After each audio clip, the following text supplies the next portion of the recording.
Who or what do you fear? I want you to really think about this today. Is there something or someone that you fear other than Allah in this life? If there is, then we have work to do, all of us. And I'm sure we could find something or someone that we have a degree of fear towards. And fear is an extremely negative, paralyzing emotion if it's not directed or channeled in the right way. I mean, fear, I would even argue, is one of the biggest contributors towards our sins, especially those sins that we are engaged in regularly or keep going back to. And now you may think, well, how's that the case? The reason that's the case is because one of the reasons we can't give up certain sins is because we're afraid. We're afraid of the outcome of giving up. We're afraid of the unknown. We're afraid of how we're going to feel when we stop engaging in that sin. Fear destroys us on so many different levels. And the biggest issue is that fear is a barrier between us and our Creator. When you fear something else other than Allah, you are submitting to that thing in some way, to some degree. But we as Muslims are only to submit to Allah subhanahu wa ta'ala alone, without associating any partners with Him. Doesn't Allah say in the Quran that if He was to support you and help you, then who is there that can overcome you? But if He was to forsake you and leave you, then who is there after Him that can help you? And then Allah concludes this particular ayah by saying, so let the believers put their trust in Allah alone. Don't put your trust in anything or anyone else. And putting your trust in Allah also means that you rely upon Him and you depend upon Him alone, that you fear Him alone. It is a hallmark, a characteristic of a Muslim that we should all aspire towards. We should be fearless.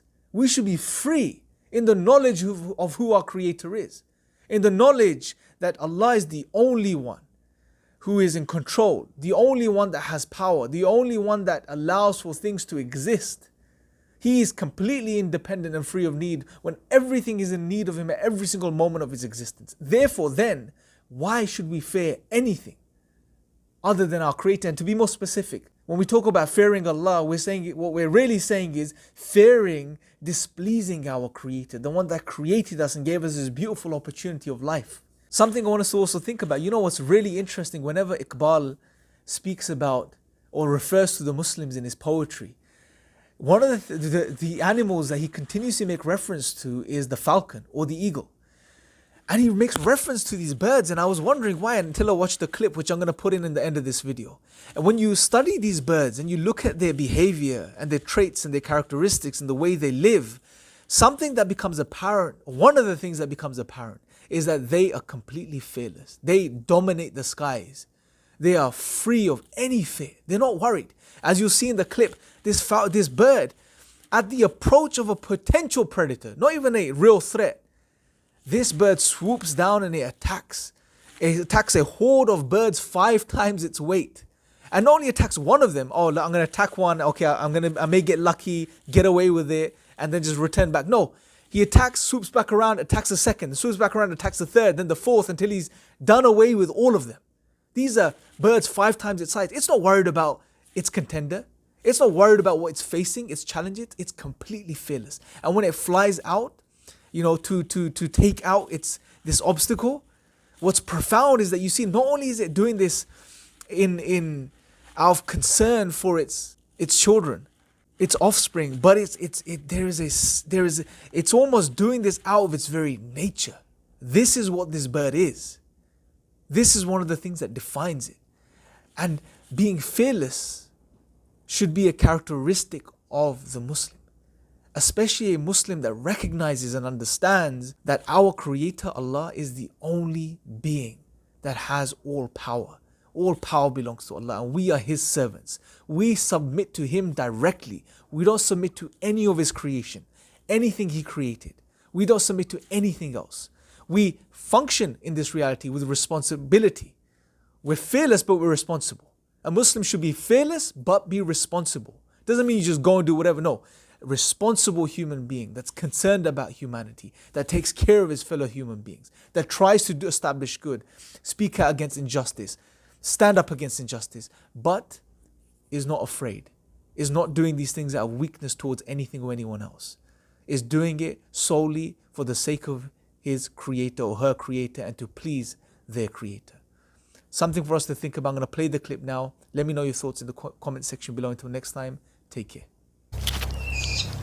But she is torn between feeding hungry mouths and guarding the nest.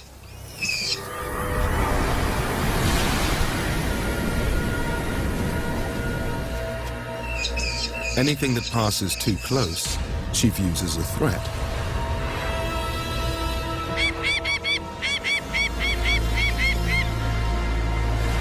Five times her body weight, the brown pelicans ignore her warnings.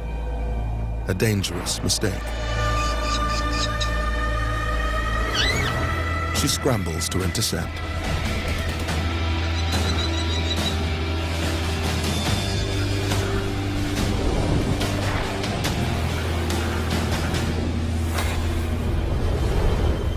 A yank on the face throws the hapless pelican off balance.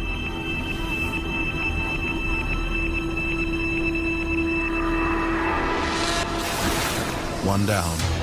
She circles back for the rest.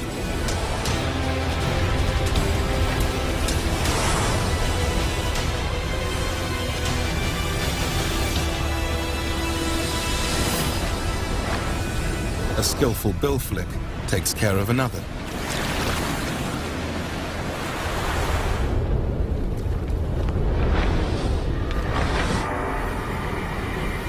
But while she's seeing off the pelicans, a real threat is making its way towards the nest. A gopher snake. Skillful climbers, they hunt up and down these sandstone cliffs and would make an easy meal of an unprotected falcon chick.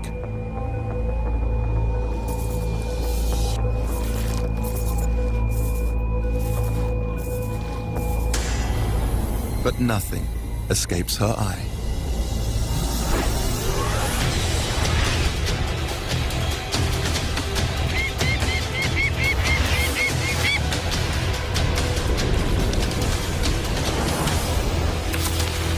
A single strike with her talons is all it takes.